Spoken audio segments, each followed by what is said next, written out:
اگر نام لینا شروع کر دوں تو پھر نام اتنے ہیں کہ یہ پروگرام ادھر ہی رہ جائے گا. تو بیسیکلی آج میں نے یہ کہنا تھا کہ یہ جو مایوسی ہے لوگوں میں، وہ لوگوں نے کہا جی دیکھیں انہوں نے ترمیم کر لی ہے اور ججز کی مدت اپنا تعداد بڑھا دی ہے اور آرمی چیف کی مدت بھی بڑھ گئی ہے، مدت ملازمت 5 سال ہو گئی ہے، تمام سروسز چیف کی ہو گئی ہے. پہلی بات تو یہ ہے کہ دیکھیے یہ جمہوری پارٹیوں نے کیا ہے. یہ جو خود کو نام نہاد جمہوری پارٹیاں کہتے ہیں نا، پیپلز پارٹی اور نون لیگ، بنیادی طور پر یہ دونوں جماعتیں مارشل لاء کی گود میں سے ان کے لیڈران نکل کر آئے تھے. سو وہ وہی کام کر رہے ہیں اور دعوے بڑے تھے انسانی حقوق کے بھی، دعوے بڑے تھے جمہوریت کے بھی، لیکن رول کے رکھ دیا. دعوے بڑے تھے انصاف کے بھی، وہ بھی اسے بھی رسوائی ہوئی. اب دیکھیں امریکہ میں آج کل امریکہ میں ہوں تو امریکہ میں سپریم کورٹ کے 9 ججز ہیں. اتنا بڑا ملک ہے، 52 ریاستیں ہیں اس کی، اور اس کی ایک ریاست پاکستان سے بھی بڑی ہے، بعض ایسی ریاستیں بھی ہیں. تو سمجھ نہیں آتا کہ ان کے پاس 9 ججز ہیں سپریم کورٹ کے، ہمارے پاس 17 تھے، پھر 2 ڈھاک رکھ لیے، وہ 12 کھاتے تھے ڈھاک، تو 19 ہو گئے. اب ان کی تعداد 34 کر دی گئی ہے. بھئی آپ نے ان ججز کا کیا کرنا ہے؟ اسلام آباد ہائی کورٹ کے ججز کی تعداد بھی 9 سے بڑھا کر 12 کر دی.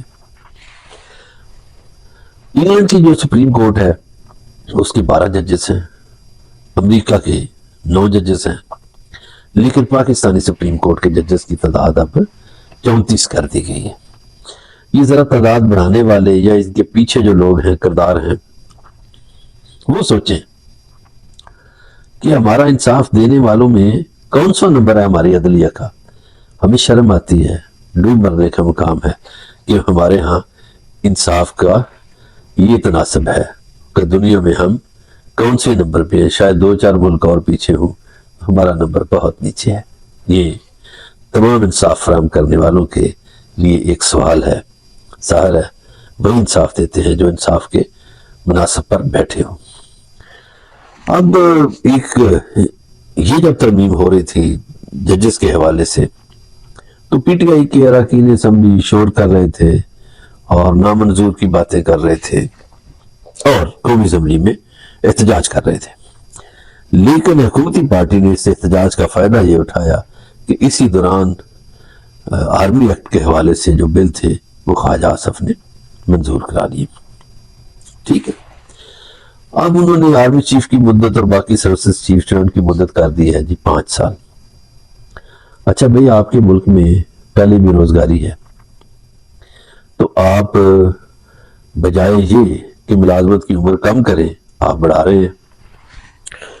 پھر اگر بڑھا رہے ہیں تو انصاف کا تقاضا ہے کہ آپ کالجوں کے پرنسپلز جو ہیں ان کی عمریں بھی بڑھا دیں، جو ڈاکٹر سرکاری خدمات انجام دے رہے ہیں ان کی مدت ملازمت بھی بڑھا دیں، جو وائس چانسلر کام کر رہے ہیں یونیورسٹیوں میں یا پروفیسر کر رہے ہیں یا اسی طرح اور محکموں میں لوگ کام کر رہے ہیں تو ان کی مدت ملازمت بھی بڑھا دیں. اس لیے بڑھا دیں کہ جب آپ سروسز چیف کی مدت بڑھاتے ہیں تو ایک شائبہ ملتا ہے، ایک شائبہ ہوتا ہے کہ آپ نے کسی مفاد کے تحت یہ مدت ملازمت بڑھائی ہے.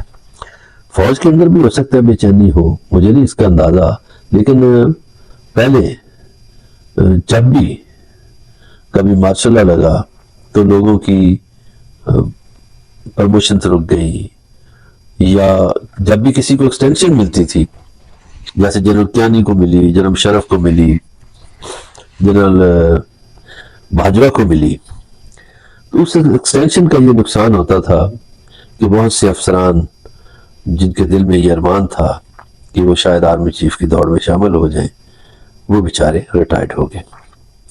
ککول میں جو بھی میرے وطن کا بچہ جاتا ہے اس کا خواب تو ہوتا ہے نا کہ وہ آرمی چیف بنے گا، مگر اب آپ نے چونکہ مدت ملازمت ہی بڑھا دی ہے اور کبھی آپ ایکسٹینشن ہی دیتے ہیں، یہ پولیٹیشین ہے نا اس کے قصوروار، تو بھائی بابا پھر باقی لوگوں کو بھی دے دیں، مدت ملازمت بڑھا دیں.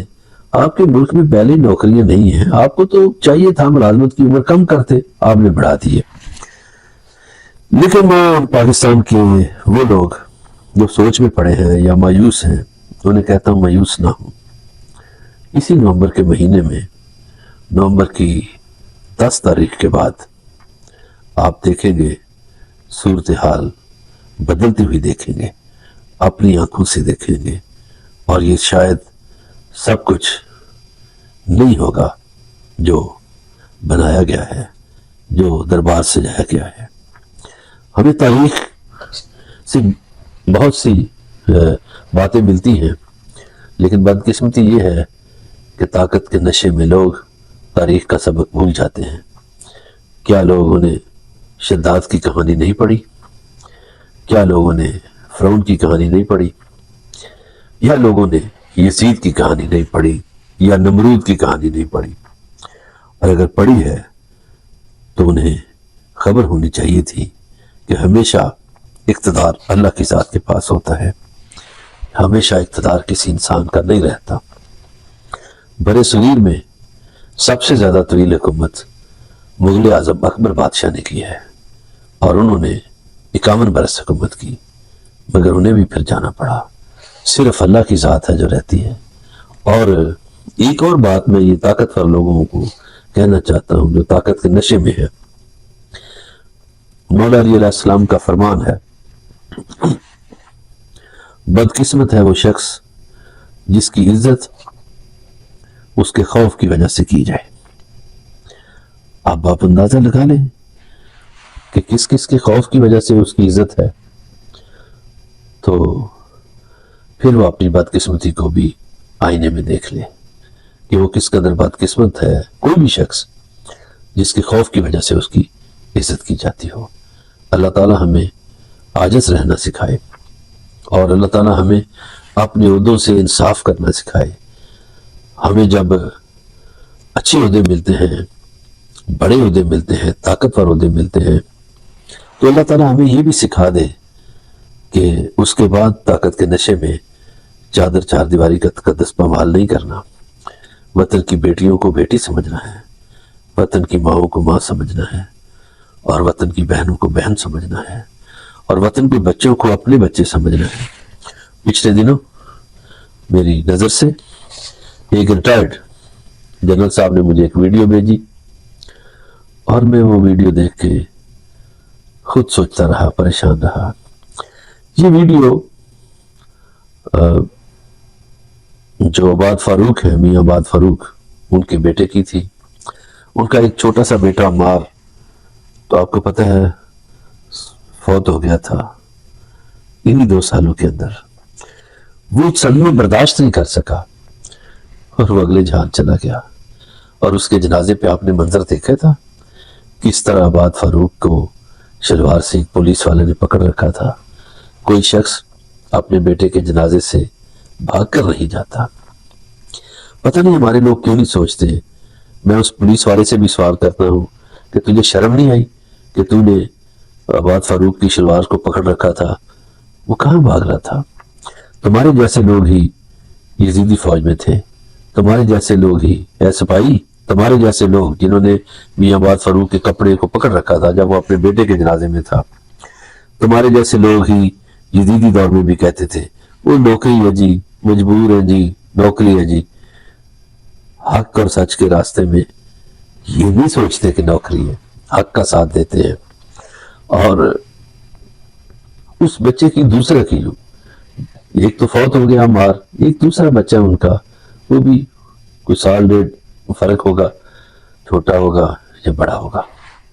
اس کی ایک ویڈیو آئی ہے، اس نے دل چیر کے رکھ دیا ہے. اس ویڈیو میں وہ بچہ کہہ رہا ہے انکل آرمی چیف، میرے والد کو 2 سال سے ملٹری کسٹڈی میں رکھا گیا ہے، میرے والد کا کیا قصور ہے؟ اور اس دوران ہم جنازے اٹھاتے رہے. اس بچے نے اپنے بھائی عمار کے جنازے کی بات بھی کی. پھر اس نے کہا انکل آرمی چیف، ہمارا فیوچر نہیں ہے، ہم سکول نہیں جا رہے. انکل آرمی چیف، ہماری فیکٹری جو ہے وہ بند پڑی ہے، اور فیکٹری کا لوہا کباڑ بنتا جا رہا ہے. اگر جنرل باجوہ آرمی چیف ہوتے تو شاید یہ کباڑ کا مال مٹھو کباڑیے کی طرف چلا جاتا. لیکن آرمی چیف سید عاصم منیر صاحب، آپ کے بھی بچے ہیں، آپ کی بہنوں کے بھی بچے ہیں، بھائیوں کے بھی بچے ہیں، میں ان کو جانتا ہوں. آپ کو کوئی خیال نہیں آیا؟ اس بچے کی ویڈیو اگر آپ تک نہیں پہنچی تو آپ کے ادارے پھر آپ سے بہت کچھ چھپا رہے ہیں. یہ ویڈیو آپ تک پہنچنی چاہیے، نہیں پہنچی تو منگوا لیں اور اس کو دیکھیں.